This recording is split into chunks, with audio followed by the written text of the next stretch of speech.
So Georgia went into Kentucky this past Saturday and came out with a 13-12 win. And if you look at the AP poll that just came out this past Sunday, it'll show you that Texas is now number one. So the Associated Press has always done this, and this is what the AP is. This is who they are. I'm not going to sit here and bloviate about the AP. I'm not necessarily in agreement with how they rank their teams because, one, they don't matter. It only matters what the college football playoff rankings are when they come out. However, most people can understand and think, well, yeah, Texas looked better in their win than Georgia did at Kentucky. So I'll just go ahead and say this to you. First of all, that this will be a win that you'll look back on, in my opinion, later on in the season, and you'll say, hey, remember when Kentucky almost beat Georgia? It's something you probably thought you'd never see, but you remember when they almost beat Georgia, but Georgia was able to squeak out with a victory? At that point in time, people thought it was an issue for Georgia, but somehow this team was able to watch film, correct its mistakes, and go on to compete for an SEC championship and possibly win another national championship. That's kind of what I'm foreseeing the conversation to be in the next 2 or 3 months, looking back on this game. And for those of you that say, well, there's no way in the world Kentucky should have ever been on the field with Georgia, I'll just tell you this. In 2020, Georgia went on the road against Kentucky. 1-score game. 2022, Georgia went on the road against Kentucky. 1 or 2-score game. So there's a trend here. And see, this is what a lot of people forget, in my estimation. They forget that Georgia and Kentucky were former SEC East foes. So they played every single year. Coach Stoops and Coach Smart are very good friends. So they know each other very well. There's a familiarity there. Now, is this me making excuses for Georgia? Absolutely not. Could the Bulldogs have played better? Absolutely. But what have I told you time and time again? When's the best time to upset a team, whether they're a top 10 or a top 15 or a top 25 team? Early on in the season. Combine it with being early on in the season at night in a hostile environment on the road. Those are all recipes that usually lead to an upset. And I'll tell you this, college football, in a lot of people's minds, is a zero-sum game. You're either blowing somebody out or you're not as good as your record says you are or you're not as good as your ranking says you are. Well, I've already told you what I feel about the AP rankings. Now, do I think Georgia's the best team in college football? I do. If some people want to say Texas is the best team in college football, I'm not going to break a leg arguing with you about that. I think they have the best quarterback room in America. They have one of the best defensive lines in America. Coach Sarkisian, in his 4th year at Texas, understands what he's doing and has the culture of his program where he wants it, and they're formidable.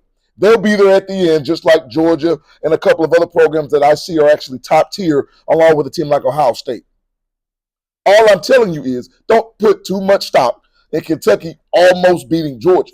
Even if Kentucky would have come out with the victory, it would have been 1 loss for Georgia going into a bye against Alabama, and it would have given Kirby Smart an opportunity to look at his team and say, we're not what we think we are.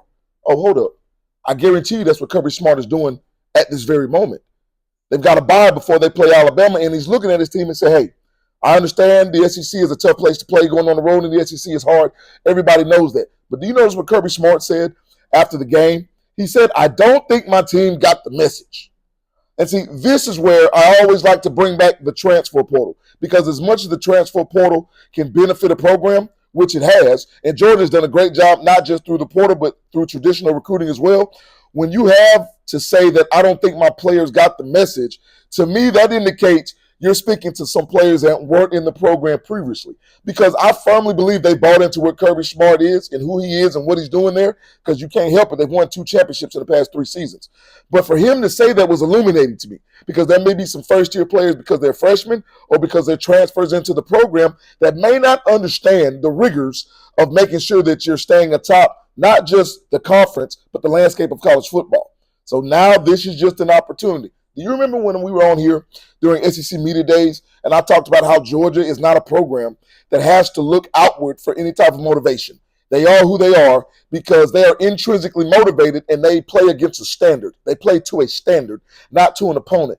But remember I said I feel like Georgia losing to Alabama in the SEC title game last year was going to be added motivation simply because they didn't reach the goal they were looking to reach, and that's competing for a 3rd straight championship.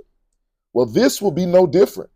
This is a great opportunity for Kirby Smart to use a game where his team was phenomenal defensively, who ran the football pretty well at times, and that's all they could do, but couldn't generate anything in the passing game.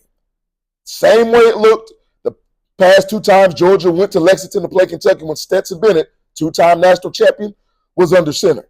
So it's not a Carson Beck problem. It's not a running game problem. It's not a defensive line problem. It's not a special teams problem.